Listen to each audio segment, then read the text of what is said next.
I can fix the workload, Victoria said. She should not have said it like that. Not with her voice that low. Not while my resignation letter sat between us like something alive. I had walked into her office ready to talk about burnout deadlines and why I could not keep living like a machine. I was ready for a hard conversation. A professional one. What I was not ready for was the way she looked at me, like this was not just about losing a department head. Like I was asking her for something personal she did not know how to survive.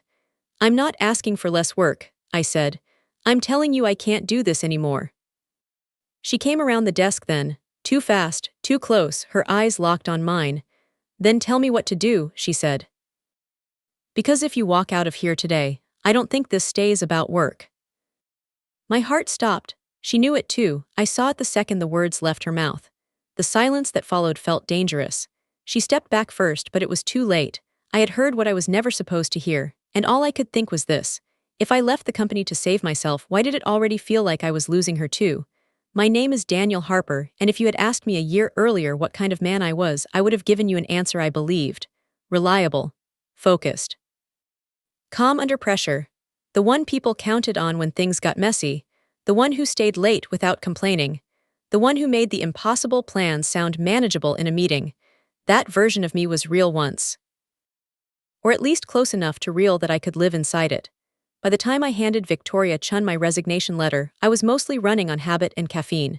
The strange thing was, my life did not collapse all at once. It did it in quiet pieces. The kind you do not respect until you are standing in the middle of the damage. The first piece was Jessica. I came home one Tuesday in March and knew something was wrong before I even reached the kitchen. Not because of a fight, not because of a message. Because the apartment felt empty in a way that did not happen by accident. Her suitcases were gone. The bathroom counter looked too clean, half the closet had turned into blank space. There was a note on the table, 7 sentences. That was all it took to end 5 years. She met someone at yoga. He made her laugh, he was fun, he was not always tired. She hoped I would understand. She had already taken her things, she was sorry. I read it 3 times like maybe the words would rearrange themselves into something less cruel if I gave them enough time. They didn't. I called in sick the next day, then the next. By Thursday I had too many missed messages to ignore. My team needed answers. A client needed a deck. A product review had moved up. Then one message came through that made it impossible to keep hiding. Victoria, can you join the noon call if you're able? That was the kind of text I had answered instantly for 2 years. I worked directly under her by then. Head of product development, 12 people under me. More meetings than sleep. More responsibility than was healthy to carry, though I did not know how to admit that yet. Victoria was the kind of CEO people built legends around. Sharp memory. Cleaner instincts than anyone in the room. She could hear one weak point in a strategy and find it before the slide deck even loaded. She founded Vert, X 8 years earlier, and turned it into something too big to feel human most days. But there was another version of her too. One not many people got to see. She remembered that I took tea with honey and lemon after I mentioned it once. She laughed at my bad jokes when everyone else was too tired to pretend. She would sometimes keep talking after meetings ended, like she had forgotten she was supposed to be intimidating. She told me about her parents, how they worked every day in a restaurant they could barely afford to open. I told her about an old Canon camera I was trying to restore piece by piece, because fixing something with my hands made my mind go quiet. Those conversations became dangerous long before I used that word for them. Not because anything happened, because nothing happened. Because every time she stayed in the doorway a little too long on a Friday night, I felt something move in me and buried it before it could become a problem. Because I was engaged, because she was my boss. Because decent men do not build secret hopes around women they cannot have, so I did what I always did. I worked harder. I stayed useful. I kept it clean. Then Jessica left, and something in me stopped holding. When I finally went back to the office that week, I expected the kind of fake kindness people give you when bad news travels faster than dignity. Instead, everything looked normal.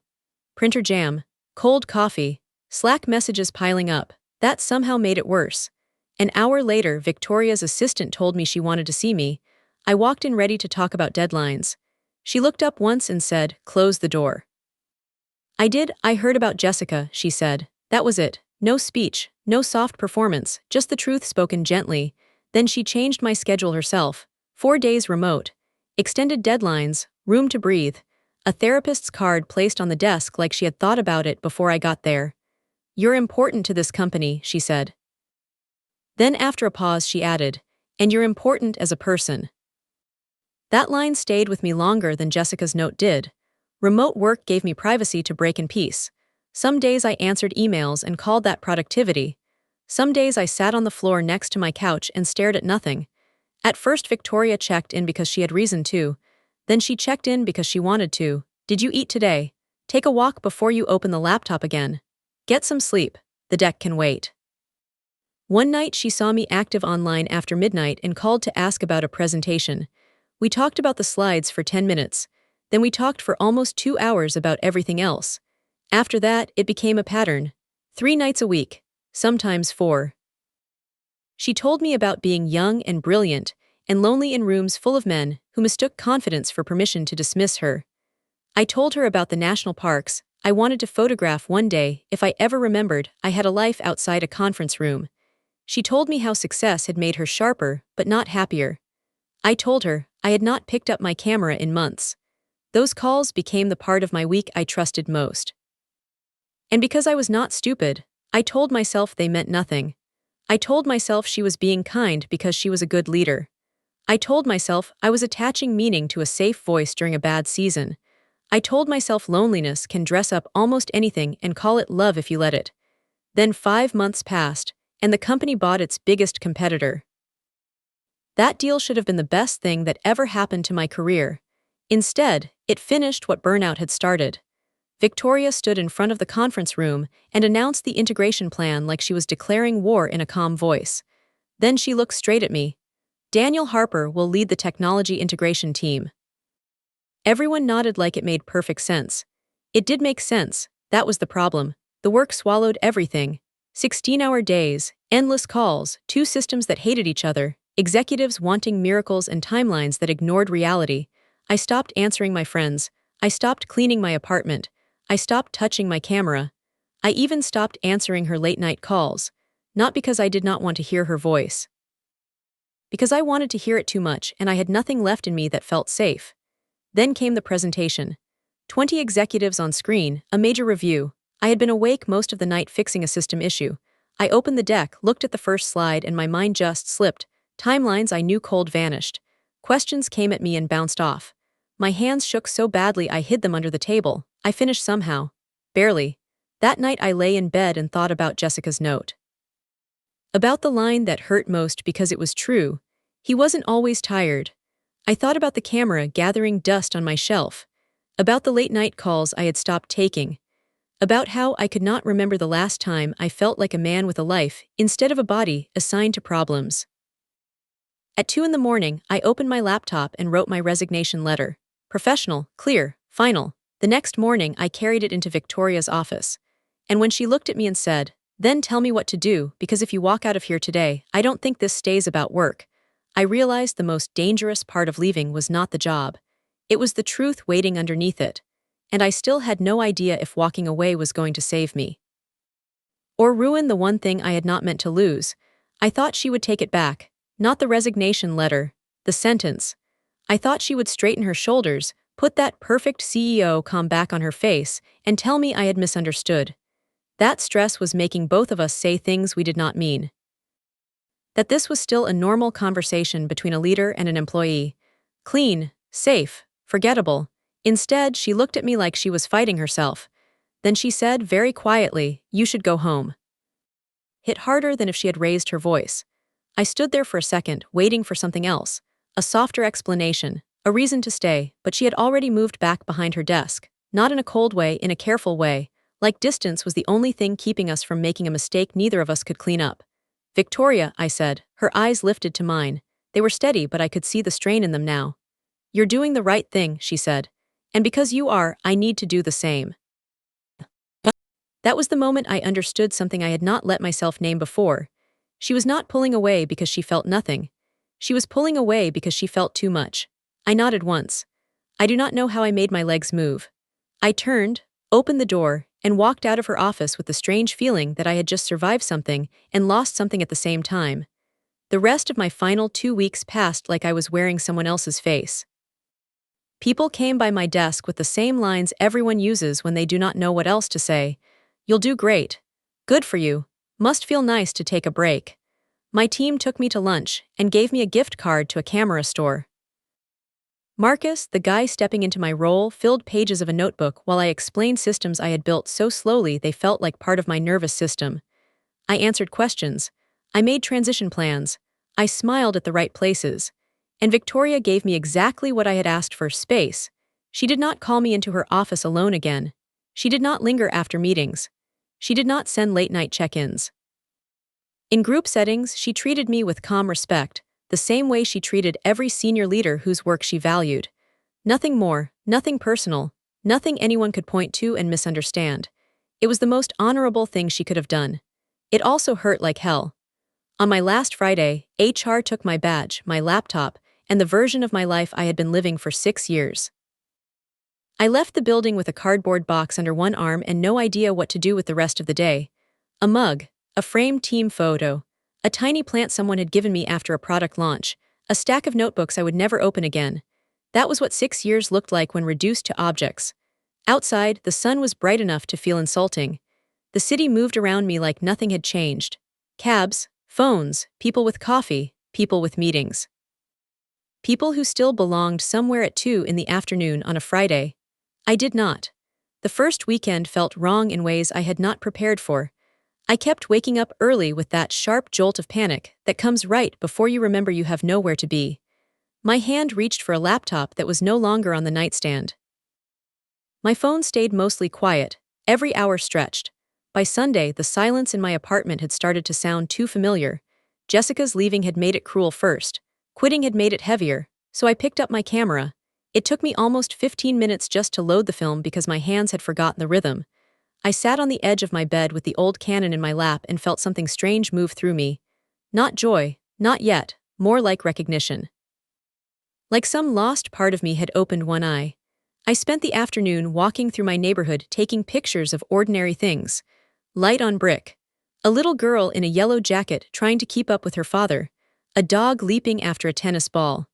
A woman at a bus stop holding flowers against her chest like they mattered. No one asked anything from me. No one needed a deck or a timeline or a miracle. By the time I got home, my shoulders hurt in the good way, the honest way, but night was still the hardest part. Night was when my brain stopped pretending it was busy and started admitting who it missed. Not the company, her. I kept seeing her face in that office. The way she said, "You should go home," like it cost her something. The way she chose distance when a weaker person would have chosen comfort. I told myself to respect it, to leave it alone, to let that be the end. Then Wednesday night my brother Tyler showed up at my apartment without warning and let himself in using the spare key I forgot he had. He stopped in the middle of the living room and looked at me. "You look terrible," he said. "Good to see you too." "I'm serious, Dan. You look like a man who got fired by God." That made me laugh in spite of myself. It was the first real laugh I had managed in days. Tyler noticed. He always noticed more than he let on. He tossed me a water bottle and sat down on the couch like he had every right to inspect my life. "So," he said, "do I ask about Jessica, the job, or whatever expression that is on your face right now?" I dropped into the chair across from him. "Pick one." He studied me for a second. "The job." "I quit because I was drowning." "That part I believe, the rest." I looked down at the camera on the table beside me. One of the screws was loose. I started turning it between my fingers just to keep from looking at him. "She was my boss," I said. Tyler leaned back slowly. "That sounds like the beginning of a terrible decision." "It didn't happen like that." "Then how did it happen?" I tried to answer and found that the truth was harder to say out loud than I expected. "It happened quietly," I said. "We talked a lot, at night mostly. At first it was work, then it was. She made things easier after Jessica left. She checked on me, she listened." I swallowed. And somewhere in there she started mattering more than she should have. Tyler was quiet. I kept going because stopping now would have been worse. When I resigned, something slipped, just one sentence, enough to tell me I hadn't imagined all of it. I stared at the screw in my hand. Then she shut it down, because she's decent, because I needed to leave clean. And now? And now I can't tell if I miss her, or the version of myself I was when she called. Tyler nodded like that made more sense than I wanted it to. Do you want my opinion? Not even a little. Good, because I'm giving it anyway. He leaned forward, elbows on his knees. The breakup wrecked you, the job erased you. But this woman, he pointed toward me, she saw you while both of those things were happening. That's not small. I looked away. I know that, I said quietly. Then why are you sitting here acting like the story is over? Because I was afraid, I wanted to say. Because some endings are safer than hope. Because if I let myself believe there was something real between us and I was wrong, I did not know if I had enough left in me to survive being wrong again. But all I said was, it's complicated. Tyler stood up and grabbed his keys. Everything worth having is. He got to the door, then paused. For the record, he said, you only look alive when you talk about two things, that camera and her. Then he left me alone with that sentence. An hour later, I was still thinking about it when the doorbell rang.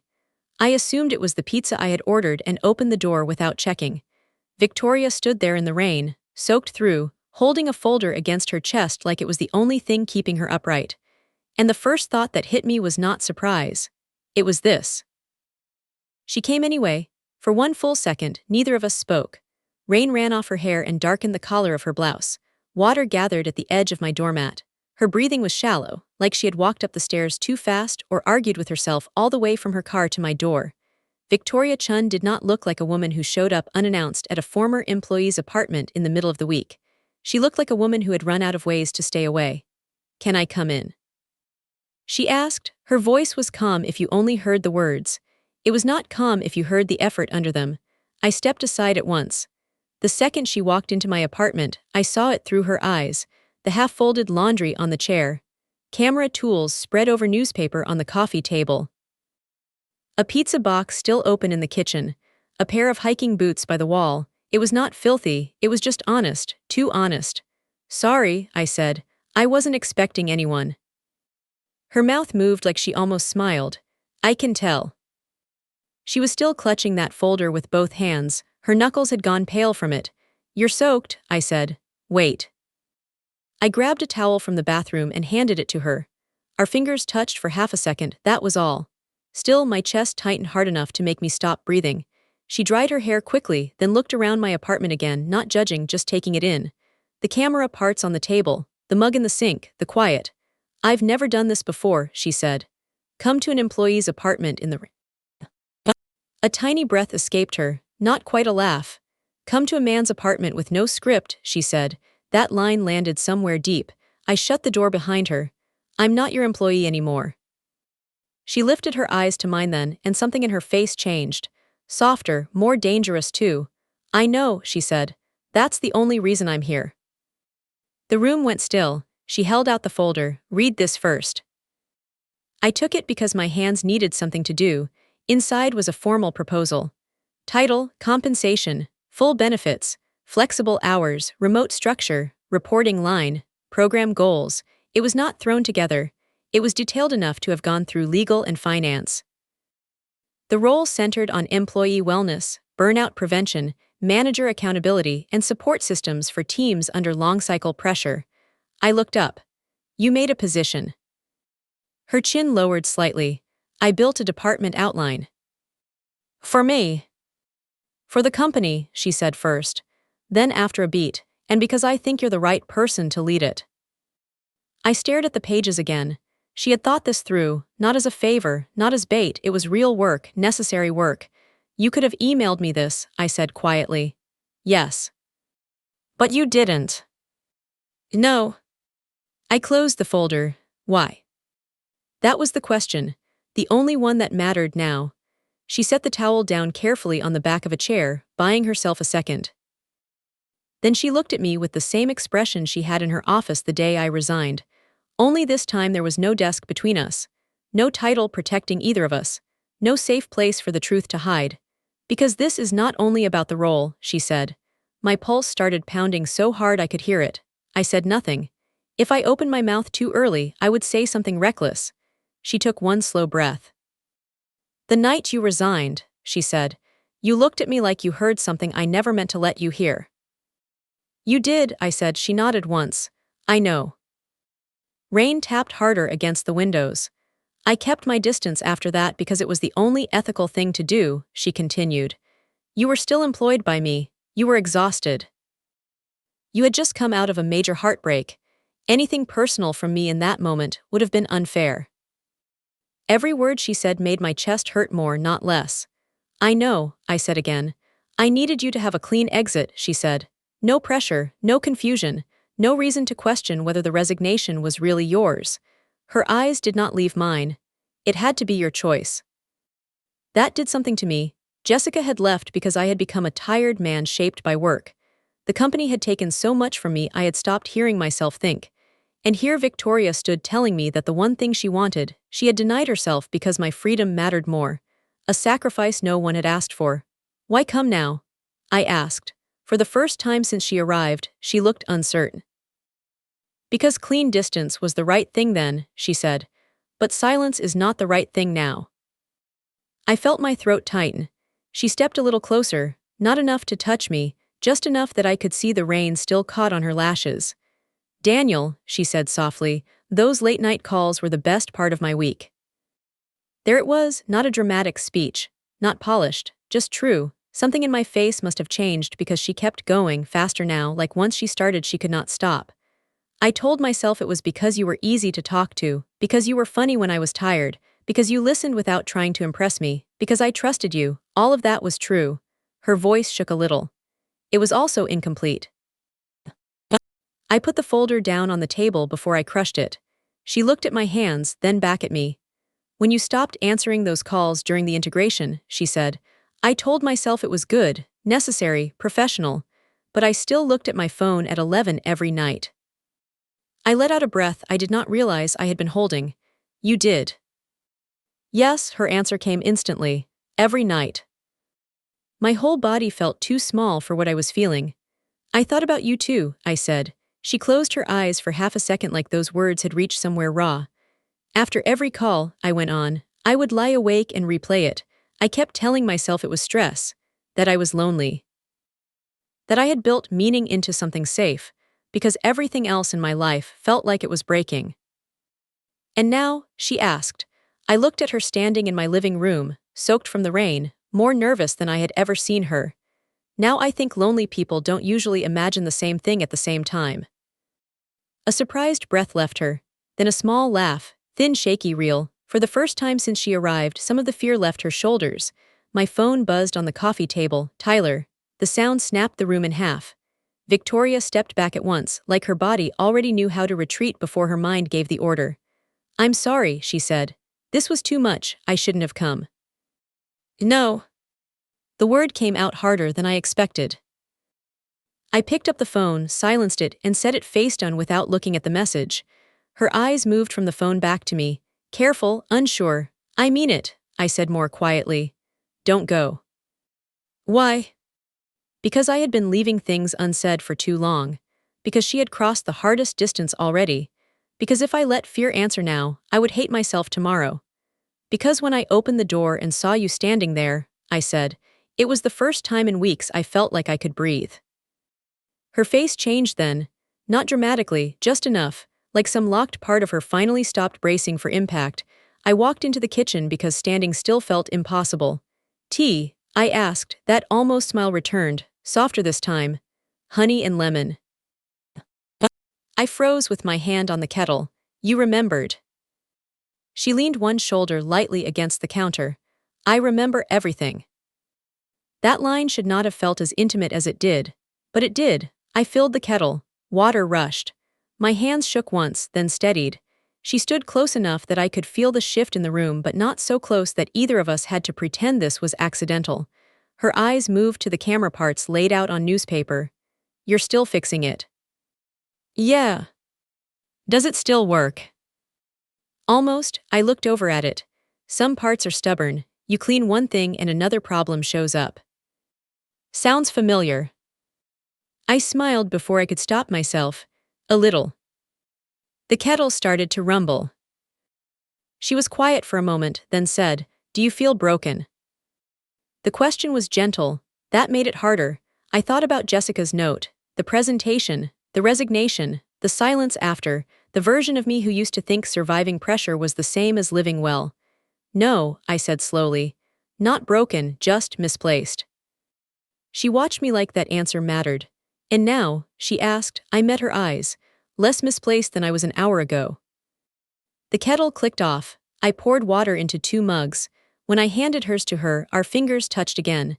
This time neither of us moved away quickly. Her voice dropped. I was afraid of how much I care about you. No one had ever said something that honest to me, without trying to get something in return. My mug touched the counter with a soft sound. Victoria. She looked up immediately, and I knew she thought I might stop this. Slow it down. Put safety back around it. Instead I said, I care about you too. The words left my mouth and changed the room. Not with heat, not with chaos, with relief. Her shoulders lowered, her mouth parted slightly, her eyes stayed on mine like she was making sure I was real. I didn't think this was possible, I admitted. It wasn't, she said. Not before. And now? She took one small step closer. Now it could be, if we do it right. I nodded, then we do it right. Rain ran down the windows in silver lines. Somewhere below, a car horn sounded and faded. Inside my apartment, the world had narrowed to the space between us. No work, she said. No blurred lines, no hidden expectations. If you ever take that role, it has to be because you believe in it, not because of this. I know. And this, she said, her voice quieter now, cannot be a rebound for either of us. I won't be your rescue story. I looked at her for a long moment. You're not, I said. You're the person who let me leave before asking me to stay. Something moved across her face so quickly I almost missed it. Emotion without defense. Then she whispered, I was hoping you understood that. I do. She set her mug down. Dinner tomorrow, she said. Public place, no business, no titles, just 2 people finding out whether this is real in daylight. I smiled, I could not help it. That sounds like a date. Her answer came with the smallest, bravest smile I had ever seen from her. It is. We stood there for 1 breath. Then 2, I do not know who leaned in first, maybe both of us, maybe neither. Maybe the truth had been moving us toward that moment for months and our bodies simply stopped pretending otherwise. The kiss was soft, brief, careful, but it held. When we pulled back, her forehead rested lightly against mine. I could feel her breathing, steady now. This is terrifying, she whispered. Yeah, I said, but so was quitting. That made her laugh, and the sound did something warm and permanent inside me. She moved back first, but only enough to pick up her keys. Tomorrow, 7. I'll be ready. At the door, she paused and turned toward me. Thank you, she said. For what? For choosing yourself before choosing me. After she left, I stood at the window and watched her walk to her car through the rain. Halfway there, she looked up and caught me watching. She lifted one hand, I lifted mine back. And for the first time since my life started coming apart, hope did not feel like a trick. It felt like something I had finally earned. I changed my shirt 3 times before 7. That was how I knew this mattered. Not because Victoria Chun was picking me up. Not because 6 years of working under her had trained my body to treat her like an event. It mattered because for the first time in a long time, I was walking towards something I wanted without forcing myself not to want it. At 6:58, headlights moved across my living room wall. My stomach flipped. I stepped outside and found her leaning against her car, one hand in her coat pocket, the other holding her keys. She looked calm at first glance. Then she saw me and I caught it. That same quiet nerves from the night before. It made her feel more real than any title ever had. You clean up well, she said. I smiled. You've only seen me in office clothes and emotional collapse. A soft laugh escaped her. That is true. Dinner was at a small Italian place near the edge of the city. Warm light, close tables. No one cared who we were, no one looked twice at us. For the first time since I had known her, there was no glass wall behind her, no assistant waiting outside, no clock reminding us what came next. She was just Victoria, and I was just Daniel. That difference changed everything. We talked about the things people talk about when they are trying to learn each other from the outside in, even though some deeper part already knows where to rest. Her first computer. My first camera. The worst meal she ever served in her parents' restaurant by accident when she was 14 and too proud to admit she had mixed up 2 tables. The first photo I ever developed in a dark room, and the shock of watching an image slowly appear like it had been hiding in the paper all along.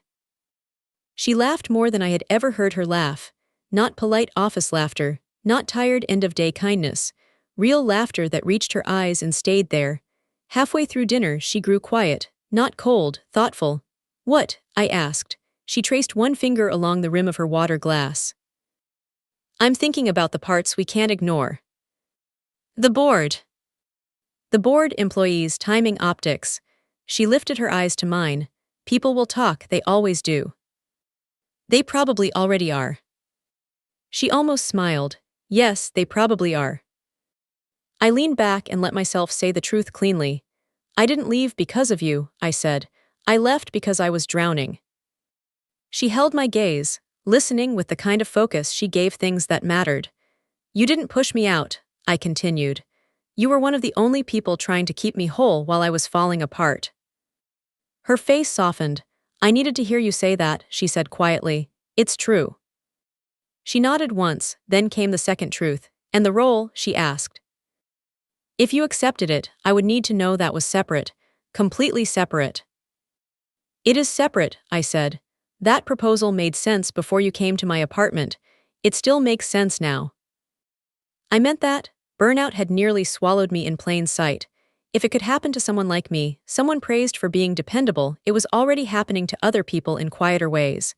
The job was not some invented excuse to keep me close. It was needed. Still, she looked at me like she had one more fear left. "I don't want to be your escape hatch," she said. "Or your rebound." "You're not." "How can you be sure?" Because she deserved more than a fast answer, I did not speak right away. I thought about Jessica, the apartment, the note. The humiliation of being left for someone who sounded more awake than I was. I thought about the months after, when Victoria's voice on the phone became the only part of my week that felt steady. I thought about the day I resigned, and how the thing that hurt most was not losing the job. It was losing whatever lived unspoken between us. Then I said, "Because what I feel for you didn't begin when Jessica left. It began when I still had every reason to deny it." Something changed in her face then, relief maybe, or trust finally deciding to sit down.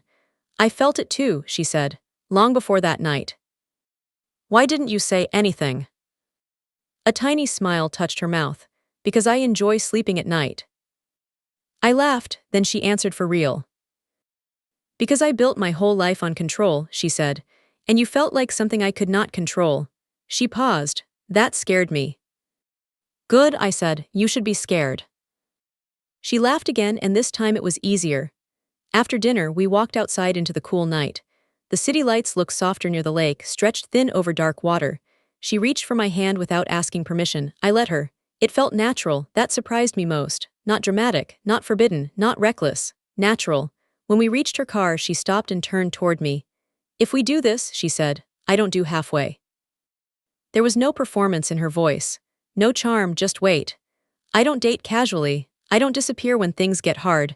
I don't want something secret and convenient. "Neither do I," said. She searched my face like she wanted to be sure I understood the size of what I was agreeing to. "I mean it, Daniel." "So do I." That became the shape of the next few weeks. No rushing. No pretending complexity did not exist. We had coffee in public, walked for hours on Saturdays, ordered takeout at my apartment, and argued about movies neither of us had time to watch when I worked at Vert. X. We talked about boundaries before we talked about labels. We talked about what transparency would look like if I accepted the role. We talked about what happened if this failed and whether we were brave enough to build something honest anyway. Slow did not weaken it. Slow proved it. A month later, I accepted the job, not because of her, because I believed in the work. Vert X announced the new division with full transparency. I had resigned before anything personal began. The reporting structure kept distance where it needed to. The board asked questions. Some people whispered. A few looked at me like they had solved a mystery that was never theirs to solve. Then the work started speaking louder than the gossip. We launched counseling access that people could actually use. Real manager training, not performative slides. Mandatory unplugged weekends after major release cycles. Check-ins that asked human questions, not just productivity ones. Quietly, then all at once, people started breathing differently. Teams got healthier, fewer breakdowns, fewer midnight emergencies caused by exhausted people pretending to be fine. Better work too, because people who are allowed to be human usually do better work than people treated like machines. And every evening I went home with something I had not felt in years. Not emptiness, not numbness, peace. 6 months later, Victoria took me to Yosemite as a surprise. We stood on a cliff at sunset with the valley spread open below us, gold light touching the stone like it had all the time in the world. My camera hung from my neck. Her hand was warm in mine. "Happy 6 months," she said, "of terrifying bravery." I laughed softly. That should be on a card. It should. I lifted the camera and took her picture just as she turned toward the light. Then I lowered it and looked at her, really looked at her, and understood something I had been too hurt to see back in March. Jessica leaving had felt like the end of my life. It was the end of a version of me that kept mistaking exhaustion for love, usefulness for worth, survival for living. Victoria squeezed my hand. "What?" she asked. "I was just thinking," I said, "that the worst day of my year brought me here." Her expression softened. Sometimes losing what was wrong is the only way we make room for what is right. I looked out over the valley, then back at her. Months earlier, in the rain outside my apartment, she had crossed the line only after making sure it was no longer a line that could hurt either of us. That mattered to me more now than ever. She had not rescued me from my life. She had waited for me to reclaim it myself. Then she loved me inside it. I brought her hand to my lips and kissed it once. And standing there above the valley, with the light falling and my camera quiet against my chest, I knew the sentence I would carry for the rest of my life. The right love does not ask you to lose yourself. It waits until you come back.